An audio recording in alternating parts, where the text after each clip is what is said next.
राहुल गांधी जी की शिकायत थी अभी कि मीडिया उनको नहीं दिखाता, पूरा दिन मोदी मोदी ही करता रहता है और मोदी जी को ही दिखाता रहता है। लेकिन हम जो यूट्यूबर्स है वो तो राहुल गांधी जी की बात उठा सकते हैं। प्रशांत किशोर जी ने अभी हाल ही में इंटरव्यू दिया। इंटरव्यू में प्रशांत किशोर जी ने कहा कि मोदी जी का थर्ड टर्म जो है वो बहुत ही कमजोर है, क्योंकि मोदी जी की ये जो सरकार है वो बैसाखी पे टीडीपी और जेडीयू पे टिकी हुई है। और आगे ये भी बता दूं कि प्रशांत किशोर जी ने कहा कि राहुल गांधी जी एक लीडर बन के उभरे। राहुल गांधी जी को अभी रास्ता तय करना है, प्राइम मिनिस्टर का जो रास्ता है वो बहुत ही लंबा है। अभी उन्होंने ये भी कहा कि उनकी दादी की जो हार हुई थी उसमें करीब कांग्रेस की 154 सीटें आई थी, लेकिन राहुल गांधी जी की जो सबसे बड़ी जीत है उसमें राहुल गांधी जी की करीब 100 सीटें आई है। अब 55 से 100 हुई है तो ये सीधी सी बात है कि राहुल गांधी जी की ताकत बढ़ी है। कांग्रेस में अब उनको एक लीडर की तरह देखा जाता है, लेकिन राहुल गांधी जी अभी भी प्राइम मिनिस्टर की कुर्सी तक पहुंचने के बहुत दूर है। और प्रशांत किशोर जी ने यह भी कहा कि कांग्रेस का लीडर मान लिया है लोगों ने राहुल गांधी जी को, लेकिन अभी तक देश का लीडर नहीं माना। देश का लीडर मानने में बहुत टाइम लगेगा लोगों को।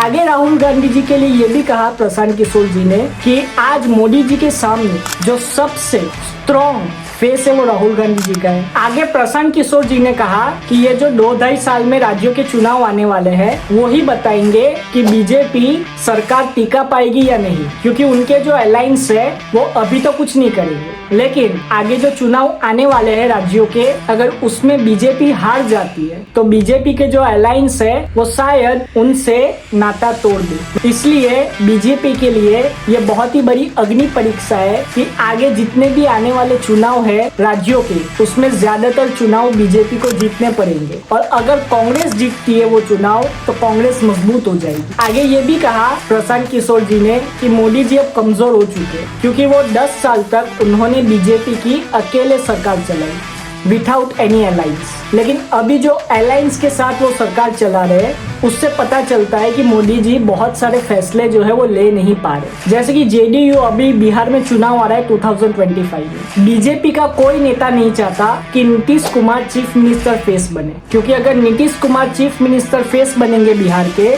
तो वो चुनाव हार जाएंगे, क्योंकि नीतीश कुमार की पार्टी जो है वो बहुत ही कमजोर हो चुकी है बिहार में। लेकिन मोदी जी के लिए मजबूरी है, मोदी जी को नीतीश कुमार को ही सीएम फेस बनाना पड़ेगा, क्योंकि अगर नीतीश कुमार को सीएम फेस नहीं बनाया तो जेडीयू अपना समर्थन खींच लेगी, जिससे जो उनकी सरकार है एनडीए की वो और कमजोर हो जाएगी। लेकिन अगर नीतीश कुमार सीएम फेस बनते हैं तो वो सीधा सीधा फायदा महागठबंधन मतलब कि आरजेडी और जो कांग्रेस का अलायंस है उसे मिलेगा और उसे सीटें सबसे ज्यादा जाएगी और हो सकता है कि वो जीत के। वहीं पे प्रशांत किशोर जी ऐसा मानते हैं मेरे हिसाब से कि वो किंग मेकर बनेंगे। उनकी जो पार्टी है जन स्वराज पार्टी वो किंग मेकर का काम करेगी, लेकिन मुझे नहीं लगता कि ये जो 2025 का बिहार का चुनाव होगा उसमें जन स्वराज पार्टी इतना कुछ अच्छा परफॉर्म कर पाएगी, क्योंकि ये उनका पहला इलेक्शन है। टाइम लगेगा, जन स्वराज पार्टी को पहले अपना बेस बनाना पड़ेगा और बिहार की जो जाति की राजनीति है उसको भी देखना है। और ये नहीं भूलना कि प्रशांत किशोर ही थे जो 2014 में मोदी जी को